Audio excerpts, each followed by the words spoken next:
నేరాల నియంత్రణతో పాటు ప్రజల రక్షణ కోసం కమ్యూనిటీ కాంటాక్ట్ ప్రోగ్రాం నిర్వహించామని సీఐ ఇంద్రసేనారెడ్డి తెలియజేశారు. పెద్దపల్లి జిల్లా గోదావరికని 1 టౌన్ పిఎస్ పరిధిలోని విఠల్ నగర్లో పోలీసులు ఇంటింటిని తనిఖీ చేశారు. సరైన ధ్రువపత్రాలు లేని 92 మోటార్ సైకిళ్లు, 4 ఆటోలు, 6 లీటర్ల మద్యం బాటిళ్లను స్వాధీనం చేసుకున్నారు. అనంతరం కాలనీవాసులతో సమావేశం నిర్వహించారు.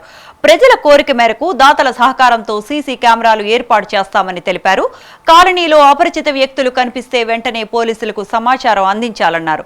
రోడ్డు ప్రమాదాల నివారణకు ద్విచక్ర వాహనదారులు తప్పనిసరిగా హెల్మెట్ ధరించాలని సూచించారు. గోదావరికని 1 టౌన్ పరిధిలోని విఠల్ నగర్ ఏరియాలో కమ్యూనిటీ కాంటాక్ట్ ప్రోగ్రాం నిర్వహించడం జరిగింది.